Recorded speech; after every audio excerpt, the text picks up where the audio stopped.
Bom, assim tudo estava perfeito, sem dor, sem culpa, sem medo, então uma pergunta mudou a história da humanidade. Gênesis capítulo 3, é assim que Deus disse? Percebe o que aconteceu aqui? A serpente não começa negando Deus, ela começa distorcendo a palavra. E aqui está o primeiro princípio espiritual que você precisa entender. Todo pecado começa com uma dúvida. A dúvida vem antes da desobediência. E Eva responde, a serpente insiste. Então vem a mentira direta. De Gênesis 3, certamente não morrereis, disse a serpente. Aqui nasce a rebelião. Deus disse uma coisa, passou-se a se desacreditar nisso, e logo veio a queda.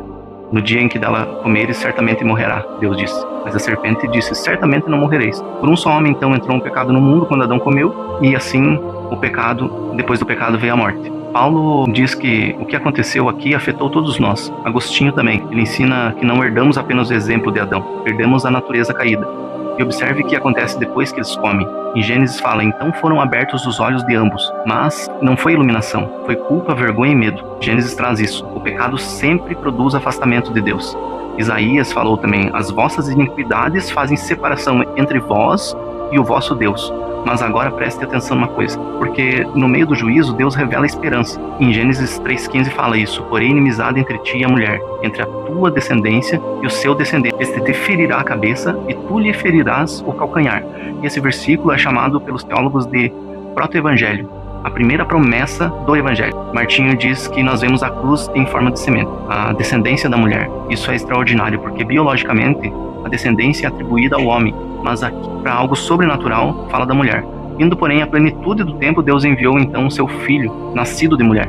Cristo é o cumprimento de Gênesis 3,15. A serpente feriu o calcanhar à cruz, mas Cristo esmagou a cabeça dela. E em Colossenses fala que ele despojou os principados e potestades. A história não termina na queda, ela começa a caminhar para a redenção. Agora deixa eu te mostrar algo profundo. Mesmo após o pecado, Deus faz roupas para os dois. Fez o Senhor então vestimenta para eles. Matou um novilho, matou um animal e os cobriu com a pele deles. Sem derramamento de sangue não há remissão. A Bíblia é uma narrativa única, da queda até a cruz, da desobediência até a redenção. E aqui está o ponto de aplicação. Se o pecado começou com uma dúvida, a restauração ela vem pela fé. A fé vem pelo ouvir a palavra. A serpente disse, foi assim que Deus disse? Hoje a pergunta é outra, você vai confiar no que Deus disse? Depois da queda, depois do pecado, depois do caos se espalhar pela humanidade, Deus não desistiu do homem. Em Gênesis também fala que ele começa um plano de redenção que mudaria a história para sempre. Mas tudo começa com uma ordem. Ora, o Senhor diz a Abraão, sai da tua terra, da tua parentela, da casa do teu pai, e vai para uma terra que eu te mostrarei. Percebe algo aqui? Deus não começa com explicação, ele começa com um chamado. Abraão não recebe um mapa, ele recebe um chamado. Ele não recebe detalhes, apenas uma promessa. Ele vai mostrar uma terra. Pela fé, Abraão, então, foi chamado e obedeceu e partiu sem saber para onde ir. Não foi emoção ou um sentimento, apenas fé. Agora observe, farei de ti uma grande nação, em ti serão benditas todas as famílias da terra, fala em Gênesis 12. Deus escolhe um homem para alcançar todas as nações. Aqui nasce o que a teologia chama de aliança abraâmica. É a base da história da redenção no Antigo Testamento. Paulo interpreta esse texto de forma impressionante, quando fala em Gálatas 3,8. Ora, tendo a Escritura previsto que Deus justificava os gentios pela fé, preanunciou o Evangelho a Abraão. Você entendeu? O Evangelho já estava em Gênesis. Antes da lei, antes de Moisés, antes dos profetas. A promessa sempre foi maior que um povo. Sempre foi sobre redenção global. Agora, o ponto central, Abraão creu no Senhor. E isso lhe foi imputado como justiça. Esse versículo é citado 3 vezes no Novo Testamento. Em Romanos 4, em Gálatas 3 e em Tiago 2. Paulo usa esse texto para ensinar a justificação pela fé, e não por obras, não por mérito, mas começamos a entender a fé. E a Reforma Protestante fala sobre isso.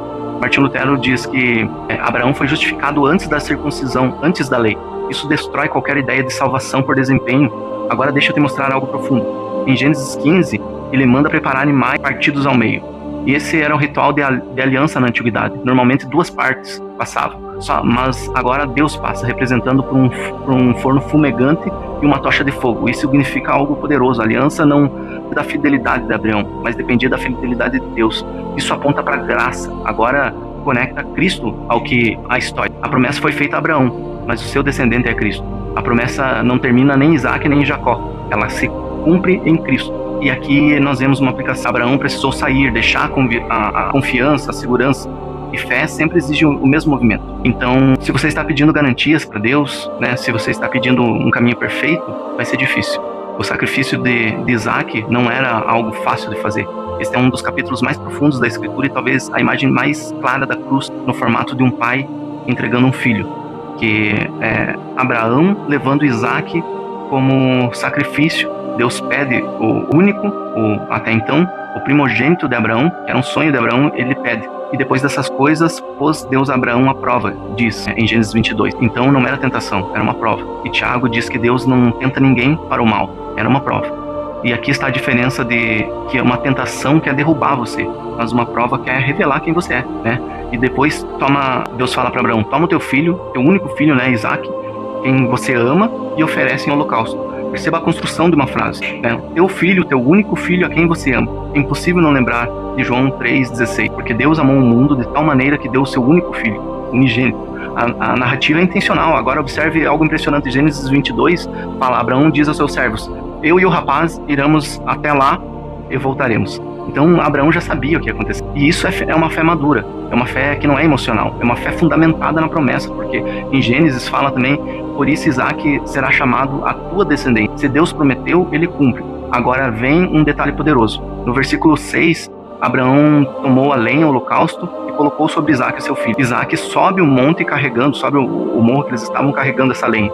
E assim como Jesus carregou a cruz, Isaac carregou a madeira do seu sacrifício. Então no verso 7 diz, eis o fogo e a lenha, mas onde está o cordeiro? Abraão perguntando. Essa pergunta atravessa a Bíblia inteira. Onde está o cordeiro?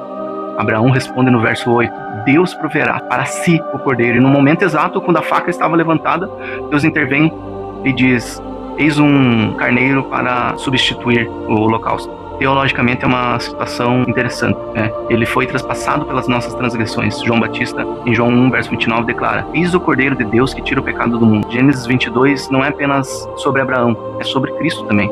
O monte onde isso aconteceu, que foi o Monte Moriá, em 2 Crônicas, fala sobre isso, é na mesma região. O verdadeiro filho seria entregue, mas aqui é a diferença. Em Gênesis 22, Deus impede Abraão no Calvário. E o pai não impede o sacrifício. Aquele que não poupou seu próprio filho. Essa é a profundidade do amor de Deus. Agora observe o nome que Abraão dá ao lugar.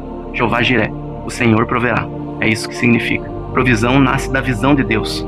Ele já sabe, ele já tem o plano, ele tem o cordeiro, ele tem a aplicação, e fé não é ausência de dor, é a confiança. Mesmo quando não entendemos, Abraão sobe o monte sem respostas, mas a confiança dele está completa.